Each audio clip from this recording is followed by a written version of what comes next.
Lucas, por gentileza, fala para mim um pouquinho qual foi a graduação que você fez, o teu mestrado, o teu doutorado. Se apresenta para o pessoal que está assistindo a gente aí.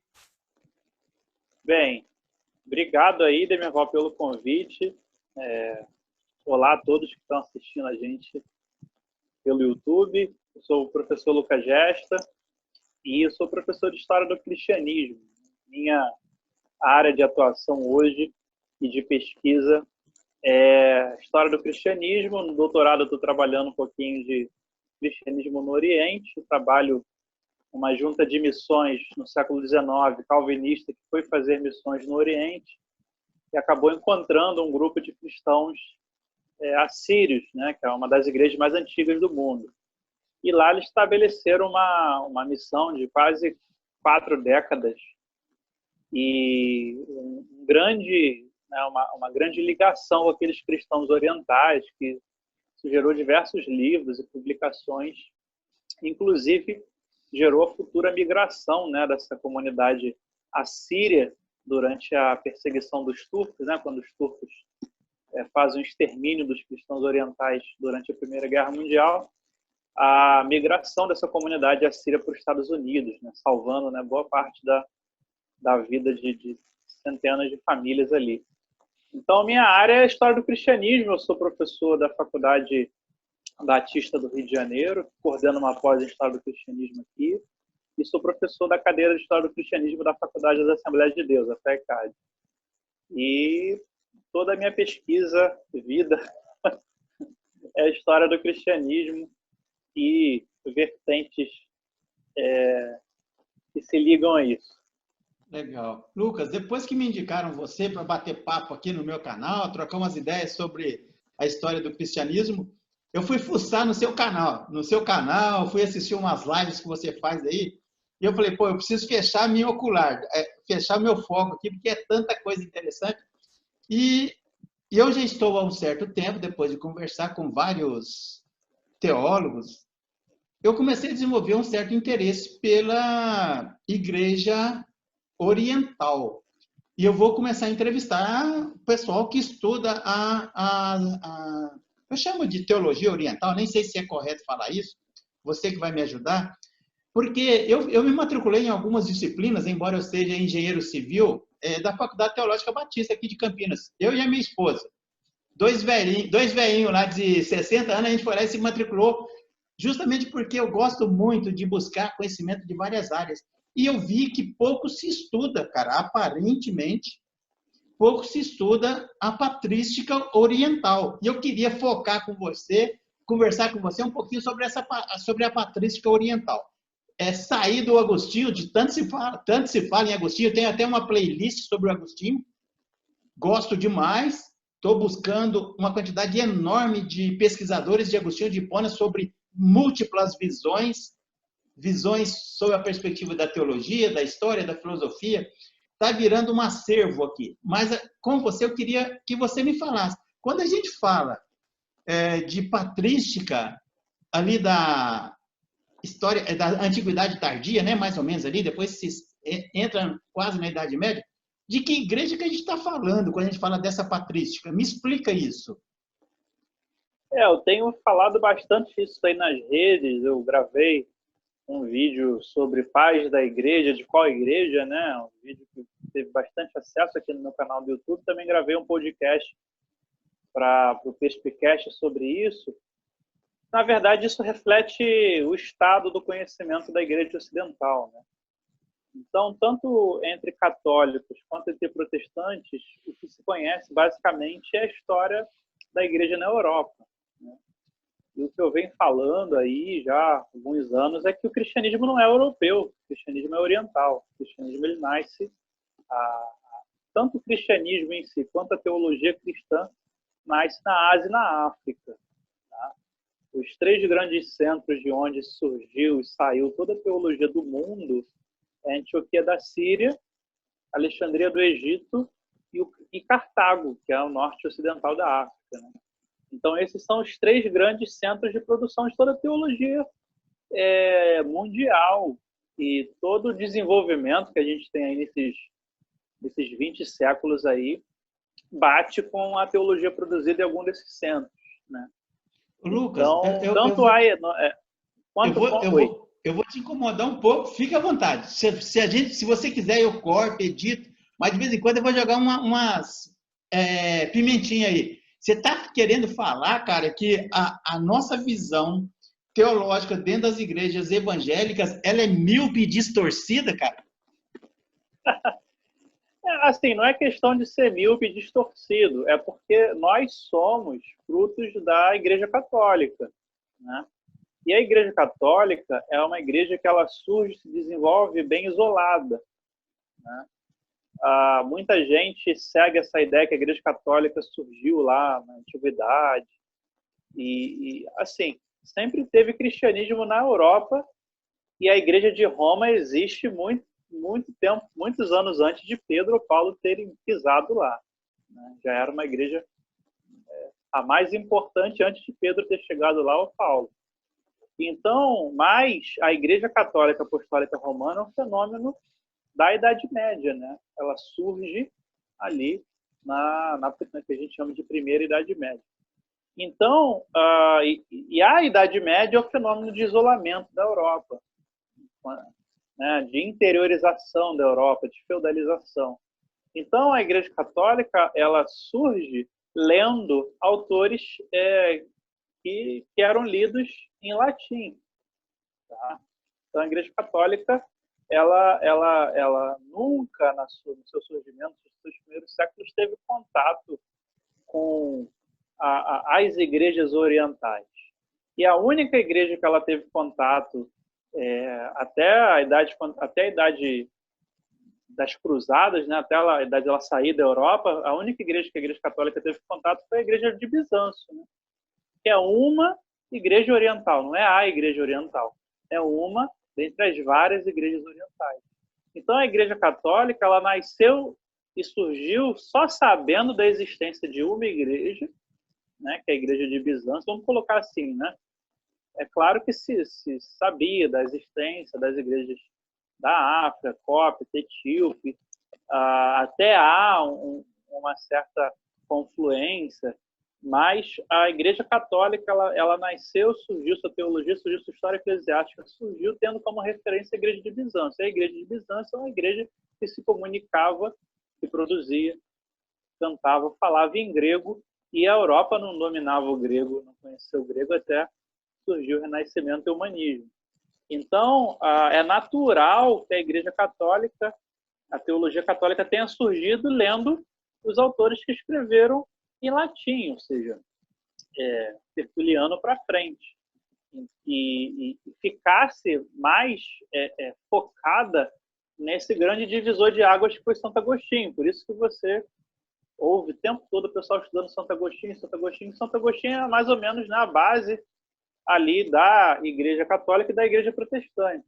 Lucas, tá? Ainda que Santo Agostinho tenha como base o Tertuliano. Mas, enfim, a ideia aqui não é que a igreja seja míope porque ela foi... É porque é algo natural. A mesma coisa que você falar assim, Lucas, você é brasileiro, nunca ouviu falar da história da China, a importância dos chineses para o mundo? Mas eu vou falar, mas assim, eu estou um pouco distante deles, né? Então, é natural que eu não conheça. Então, é natural que o teólogo brasileiro ou os historiadores brasileiros, sejam eles cristãos ou não, eles não conheçam. Espera um pouquinho. Nos nossos livros fica aquele negócio... Espera aí, segura um pouquinho. O assunto é muito interessante, cara, muito. Mas deixa eu te falar uma coisa. Agostinho não gostava de grego. Eu estou lendo as confissões, ele fala que não gostava de grego. É verdade que, em função disso, alguns polemistas orientais não gostavam de conversar com ele? Achavam que o latim era de uma cultura menor? É verdade isso? Olha, o Agostinho ele é importante para a gente, né, no Ocidente. Ele não tem um peso na Igreja Oriental porque ele não tem uma o que ele deveria discutir no Oriente, ele não representa uma originalidade, né? toda a apreensão filosófica de Agostinho do mundo helênico, do mundo platônico, já tinha sido desenvolvida pela Igreja de Alexandria já há 200 anos antes, né? Rapaz, você Então, falou Agostinho, tipo assim, a mesma coisa que você chegar e para um professor de uma universidade, da Universidade de Campinas aí, e você falar assim, olha, eu tenho um amigo que é muito inteligente, por que você não debate lá com ele? Aí me fala ele uma coisa. perguntaria qual é o peso do teu amigo na história. Ô, Lucas, você Não que falou não que eu que... esteja desmerecendo o trabalho de Agostinho, ele tem um grande trabalho intelectual, um grande trabalho teológico, mas em termos da teologia lá no mundo afroasiático, ela é muito mais densa e antiga que Agostinho. É que Agostinho, qual é o fenômeno de Agostinho? Quando o Império Romano no Ocidente desmorona, quem consegue fazer a ponte entre o antigo mundo cristão e esse novo mundo que é da Idade Média é o Gregório Magno, bispo de Roma, né? Considerado o fundador do papado. E o Gregório Magno, ele era um apaixonado por Santo Agostinho. Então, Gregório Magno ele vai fazer essa ponte, ele vai trazer Santo Agostinho e vai criar, inclusive, interpretações teológicas, transformando Agostinho no suprassumo do que veio a ser a teologia católica. Então, numa época de analfabetismo ou agrafismo, né, da população invasora ali da Europa, de destruição de tudo, os que conseguiram fazer a ponte, o principal deles, a meu ver, né, um dos principais é o Gregório Magno, ele recupera Agostinho assim e potencializa Agostinho. Então há uma supervalorização dos escritos de Agostinho. Você vê que você compra a patrística a série patrística da Paulus, né? Você tem uma quantidade de escritos de Agostinho ali, todos eles já traduzidos. Agora você não vai encontrar o mesmo peso em relação a Orígenes, você não vai encontrar grandes teólogos orientais como Santo Afraate, Santo Efrem, Máximo Confessor e outros teólogos bizantinos também de peso. Você vai encontrar o que foi importante para a teologia católica. E também não tem nenhum problema nisso, cada um fala do que é importante para si. Mas para quem estuda teologia, para quem estuda cristianismo, quer ter uma visão mais ampla da coisa, tem que conhecer as igrejas orientais. Que é outro mundo, né? Outra filosofia, outra cultura. Lucas, e realmente não, a teologia oriental não é muito estudada nas faculdades teológicas? Ela não é estudada. E quando é que você debruçou o seu olhar sobre o Oriente, sobre a teologia oriental? A partir de que momento da tua vida? Eu acho isso muito interessante. Eu pouco vejo alguém falar tanto da teologia oriental quanto você. Em que momento você despertou para isso? E por quê? O que aconteceu? Porque é natural que você também que alguém não desperte. Você concorda, né? Não é estimulado. Na verdade, foi um amigo meu, o Alfredo Cruz, que ele inclusive terminou o doutorado dele agora e defendeu uma tese sobre os cóptas, uma tese elogiadíssima e recomendada para publicação. Eu até recomendo que você entreviste o Alfredo. Depois você compartilha o zap dele comigo aí? Sim, sim. Legal. E ele vai falar muito mais, inclusive. E quando a gente fez o mestrado junto, só que a gente fez o mestrado em Brasil, né? Século XIX. Eu na área de História da Família, isso lá em 2010. Né? Eu na área de História da Família, no Vale do Paraíba aqui, e ele na área de História da Ciência no Rio Grande do Sul, estudando jesuítas. Quando a gente terminou o mestrado, né, a gente caiu naquele dilema, porque não tinha muita oportunidade para viver, para trabalhar, para nada aqui no Rio de Janeiro. E a gente pensou em começar a fazer cursos sobre a história do cristianismo e sair dessa área, né, de história do Brasil foi legal e tal, mas a gente queria entrar nessa área que era mais a nossa vida, né, nossa vivência. Eu cristão protestante, ele cristão católico. E aí ele me apontou algumas leituras que ele estava fazendo dessa virada teológica que a Igreja Católica experimentou depois do Vaticano II.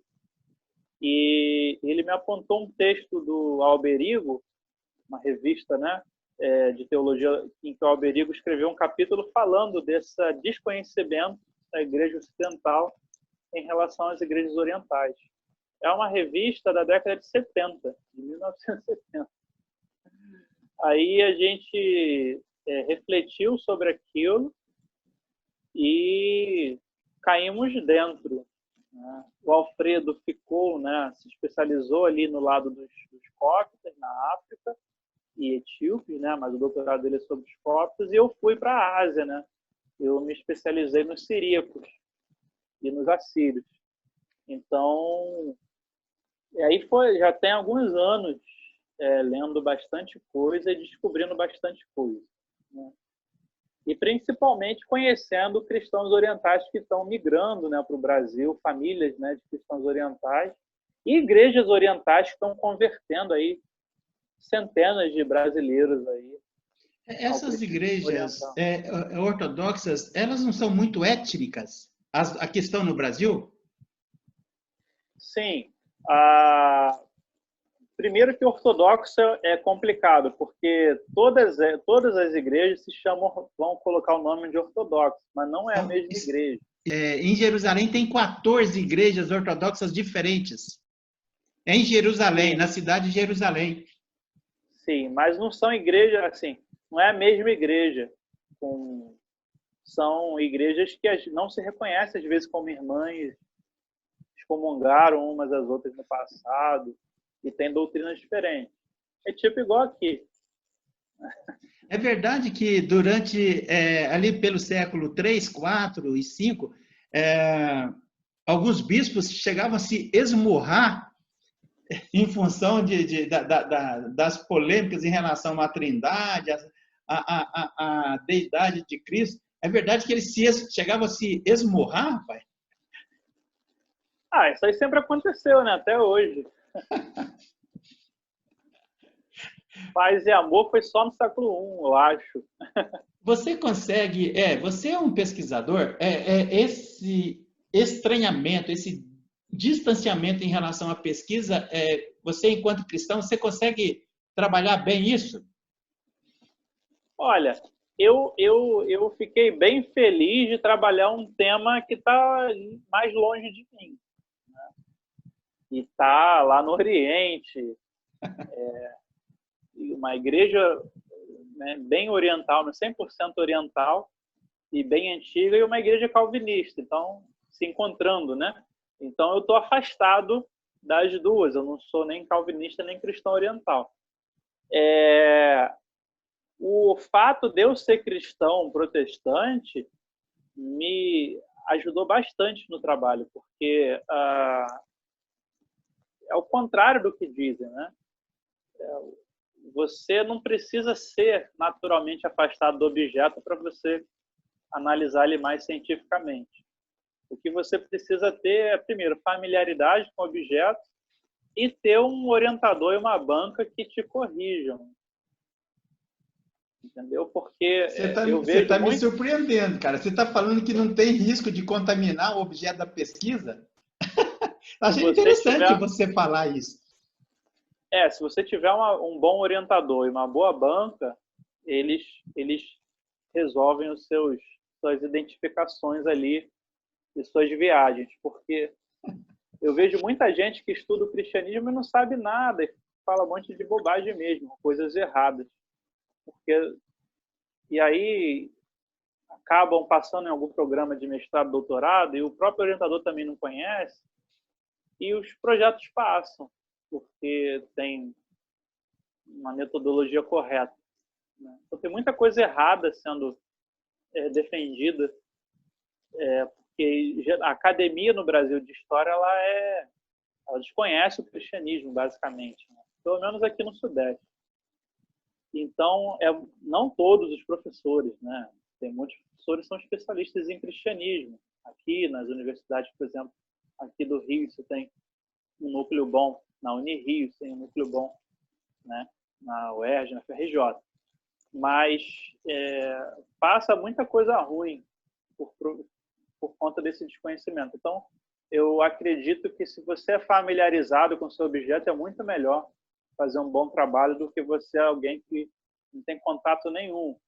Então, um historiador marxista escrevendo sobre um tema de Marx, eu acho, ou escrevendo sobre um movimento trabalhista, eu acho que ele vai ser muito mais produtivo do que sei lá, alguém de fora, né, um liberal clássico. Mas tudo depende da banca e do orientador que estiver lá. Então, é aquela questão do trabalho antropológico, né? Quem pode falar sobre a tribo é o próprio nativo, não você. Você vai observar alguma coisa, o nativo é que vai saber o que ele pensa. Então, por isso que o antropólogo surgiu, né? Para se tornar uma espécie de nativo, ir lá, viver anos com o cara para chegar a alguma conclusão. Então, acho que passa por aí. Então, eu tô achando muito interessante o que você está falando, porque você sabe que esse não é um ponto, uma visão que é comum, né? A maior parte dos pesquisadores, principalmente quando se fala de teologia com ateus, eles batem na tecla do estranhamento o tempo todo. Mas é interessante o que você está falando e me parece muito lógico, muito lógico. Mas essa tecla aí também é um pouco preconceituosa, né? E, de fato, ela ignora, ela é meio ignorante, porque ela ignora toda a história da intelectualidade das universidades, do surgimento de grandes historiadores, por exemplo, que eram cristãos. Então, sim. Você vai ver isso bastante, o cara... Mas isso é coisa de Brasil, sabe? Esse preconceito com o cristianismo, com a teologia, coisa da academia brasileira e coisa da academia dos Estados Unidos um pouco também. A gente aqui ainda é reflexo desse espírito belicoso, de ateu contra crente, de esquerda contra direita dos Estados Unidos. Apesar da galera aqui no Brasil ler basicamente os europeus, a forma de prática, a teologia europeia, entre aspas, né? A intelectualidade é europeia, mas a praxe é estadunidense. Então, a galera não gosta muito de equilíbrio aqui, não. Então, você vê essas posições aí. Você está com quantos anos? Eu estou com 30. Esse seu amigo aí que fez o mestrado lá no Sul, sobre os jesuítas, eu já estive lá na região dos Sete Povos das Missões. Cara, os jesuítas tinham em São Miguel das Missões, eles tinham algumas comunidades praticamente comunistas lá atrás, comunista entre aspas, nem tinha esse conceito. Era tudo produção conjunta e socializada, o resultado da produção dos Guaranis. Eu fui numa tribo lá e tal. Vai ser muito interessante eu conversar com esse teu amigo, cara. Muito interessante. Rapaz... É que, na verdade, não é uma comuna, é um mosteiro. Ah, não, eu fui na região dos Sete Povos das Missões, fui nas tribos, não fui no mosteiro. Não, eu estou falando que o que os jesuítas implantaram foi uma vida monástica, como eram os mosteiros beneditinos na Europa, okay. Como era a regra. Okay. Aquilo ali, né, você vai ver, todo trabalho jesuíta, qualquer trabalho de frades, né, seja um dominicano, um franciscano, vai ser implantação de comunidades monásticas. Só que, no caso, você poderia ter as famílias, né? Casar e tal. Mas é a ideia de implantar o monasticismo como uma sociedade ideal. Olha que uma interessante. Sociedade quase que toda monástica, beneditina. Só que sem o celibato, né? Sim. Mas com o ideal de vida igualitária, de distribuição correta dos bens, todo mundo tem a mesma coisa, que é o ideal monástico, né? Você sabe que eu entrevistei um historiador, professor de História Medieval, fez doutorado buscando a retórica do Santo Graal, eu falava Graal, ele me corrigiu, do Santo Graal na Idade Média, e ele é professor da Universidade Federal do Maranhão, e ele é jesuíta. Eu não sabia, no meio do bate-papo aqui, pelas coisas que ele falava, ele falou assim em off comigo, naquela conversa prévia que a gente costuma ter, ele falou de uma disciplina de espiritualidade, 3 vezes ao dia, interiorização, leitura da Bíblia, meditação, louvor em canto gregoriano. O cara fala latim, né? Ele canta em latim para louvar a Deus. Aí eu comecei a desconfiar. Extremamente reconhecido como intelectual, com um trabalho muito bem feito. O trabalho que ele fez de pesquisa do Santo Grau, né, em documentos da Idade Média foi extremamente interessante, muito, muito rigoroso. E, no entanto, e ele fez porque ele é um católico, ele conhece as fontes, ele está imerso. Mas como ele, tem centenas de outros padres, pastores e irmãos de ordens menores aí que são grandes intelectuais em todas as áreas, literatura, história, enfim, filosofia. Essa ideia, né, de uma academia que você está falando aí de um jesuíta. Eu lembro do Michel de Certeau, era jesuíta. Você conhece Certeau, ele é simplesmente um divisor de águas ali na intelectualidade europeia. Ele é base para todos os estudantes de história do mundo, né, que vão ver a evolução da história no século XX. Então, você tem vários outros. Né? Então, é comum.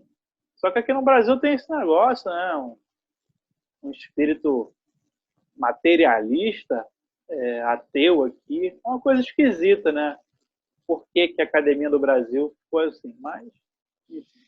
Eu entrevistei 2 caras que buscaram nas pesquisas de mestrado e doutorado deles, foram os primeiros, que são amigos meus, as primeiras entrevistas que eu fiz, que foram buscar o diálogo entre a literatura, um foi buscar o diálogo entre a literatura do Dostoiévski e a teologia, ele fez mestrado, ele é teólogo, filósofo e fez mestrado em ciências da religião buscando esse diálogo. O outro foi buscar o diálogo entre a literatura do Guimarães Rosa e a teologia.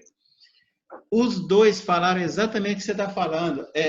Quando eles tinham que transitar pela USP,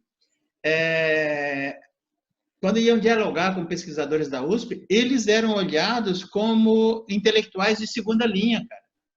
Eles falavam que sentiam isso. Exatamente o que você está falando. E acho bem legal que você está colocando isso como uma coisa provinciana, né? Isso é bem brasileiro mesmo. Bem brasileiro. É um projeto, inclusive, né, político de ciência que se implanta aqui depois da ditadura.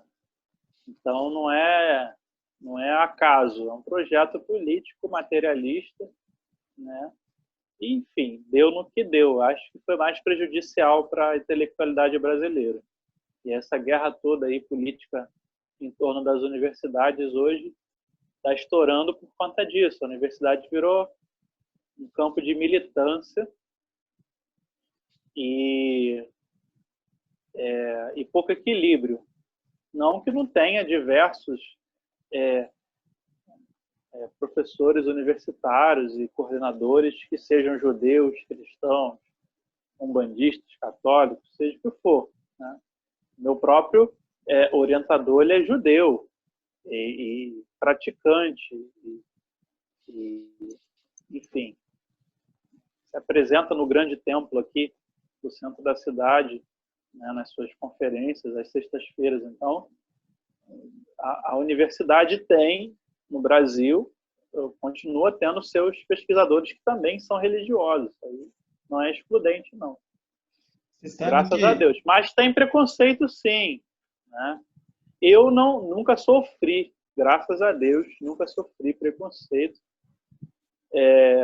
Mas eu vejo gente que já sofreu. Então, Legal. Até o momento, a minha vida na universidade foi bem tranquila. Eu entrevistei recentemente, já subi para o YouTube aí, um rabino da Congregação Israelita da Nova Aliança. Eles são judeus que aceitam a existência de Cristo como Salvador. Foi uma das entrevistas, assim, uma entrevista bem interessante. Ô Lucas, se você teria alguns nomes que pesquisaram nomes da patrística oriental em profundidade, você teria alguns nomes para me indicar? Você já falou de uma aí, eu fiquei grato, porque eu realmente pretendo mergulhar em uma profundidade maior. Ainda mais depois do que você falou. Você deu uma relevância aí no começo do nosso bate-papo, que eu fiquei até assim, você jogou... Não, por favor, não se melindre, não vai perder minha amizade pelo comentário, não vai ficar bravo. Mas você colocou Agostinho, cara, tudo que eu ouço sobre Agostinho, os pesquisadores pelo mundo afora, pelo Brasil afora, eles colocam Agostinho como o cara, entendeu? É o cara. Dizem que por mais que se estude Agostinho, nunca vão conseguir estudar tudo. E você o colocou assim num lugar que talvez ele esteja nessa posição em função do andar da própria história.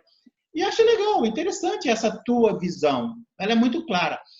E então, assim, eu fiquei muito interessado em me aprofundar nos pais. Como é que eles são chamados pela Igreja Oriental? São pais da fé também, né? São pais da fé. São chamados de pais da fé. No cristianismo, desde o Novo Testamento, desde o mundo judaico, né? Desde o mundo bíblico, você chama o seu mentor, seu mestre, né, de pai. Né? Timóteo chamava Paulo de pai. Então, quem fundou a teologia é sempre chamado de pai. Né? E até a liderança é chamada de pai, ou de papa. Né? O nome papa não é só do bispo de Roma. O bispo de Alexandria também era chamado de papa. Papai, né? Então a gente pode usar a patrística tanto para o Ocidente quanto para o Oriente. Entendeu? Legal. Só que tudo, mas a questão aqui de patrística, que eu sempre aponto, é que tudo é uma lista. Né? Então, se você chega para a igreja, para um católico tradicional, que fala sobre patrística, ele não vai colocar Tertuliano na lista. E Tertuliano é o fundador de tudo. A teologia ocidental surgiu com Tertuliano, inclusive o Papa Ratzinger, na sua conferência sobre patrística, lecionou sobre Tertuliano, ainda tentaram chamar a atenção dele, né? Mas Tertuliano não é herege cismático, ele dizem as más línguas que ele falou, cala a boca que eu sei o que eu estou fazendo. Mas assim, tudo depende da lista. Então, você vai ter a patrística cópita, aceita, né? Aceita pelos cóptas, que eles aceitam. Você vai ter a patrística bizantina, você vai ter a patrística siríaca, assim como você tem os concílios ecumênicos deles. Né? A gente segue a lista que a Igreja Católica seguiu até certo momento, e depois a lista que o protestantismo aprovou. O protestantismo aprovou os 4 primeiros concílios, ou 5. A Igreja Católica, ela, junto com o Oriente, ela aprova pelo menos aí os 7, depois ela só aprova os dela. A Igreja Bizantina tem seus próprios concílios ecumênicos, os assírios têm os seus próprios, os africanos têm seus próprios. Então, assim como você tem uma patrística própria, você tem concílios ecumênicos reconhecidos por eles, porque é como a gente tem, são várias igrejas, cada uma tem sua história, sua teologia, sua cultura, e aceita as suas listas. Então, quando você me fala de patrística, você tem as listas de cada tradição. Você sabe que o seu amigo Felipe, eu entrevistei o Felipe, já está subindo aí. Eu fiz uma série de, acho que 4 vídeos. E ele estudou a geografia cópita de São Jorge. Cara, eu fiquei encantado com o bate-papo com ele. E ele... Sim, eu tenho inclusive entrevista. Tem 3 vídeos dessa entrevista lá no meu canal com ele. Uhum. Mas ele chegou a tocar assim, ele ainda está pesquisando. Ele chegou a tocar no caso em que ele entrou ali, ele descobriu a polêmica entre São Jorge da Capadócia e Atanásio. E Atanásio, em alguns relatos, em algumas retóricas, é colocado como um bruxo. E Atanásio era ele acreditava em Deus Pai, Filho e Espírito Santo. E São Jorge era arianista, cara. Vou falar baixo. O São Jorge era herege, cara. Eu achei isso assim. E o seu amigo, ele, pô, como você, gente boa pra caramba, ele falou assim: a igreja, eu não gosto de ficar citando denominações. Ele falou assim, a igreja, ela não fala para você estudar o santo, fala do santo, da retórica, onde a geografia dele foi construída ao longo dos séculos, mas não fala para você estudar, porque você pode ter surpresas. Porque a radiografia é um modelo formatado, né? E a história de São Jorge, ela passa por vários modelos. Então, você acaba que você não sabe quem é São Jorge. Porque você tem a ideia básica lá no Oriente, as igrejas siríacas e coptas vão seguir que ele é aquele que vai libertar uma princesa que estava... A sua cidade foi aprisionada e torturada por um dragão, né? E ele é um guerreiro que vai libertar a princesa do dragão. Pô, isso aí é um arquétipo, né, de várias culturas, né? Ao mesmo tempo, você tem a ideia de São Jorge, que é um guerreiro, no sentido de ele é um capitão romano a serviço de Diocleciano, que morre torturado porque nega a adorar Diocleciano como um deus. Isso aí você tem a centena de pessoas que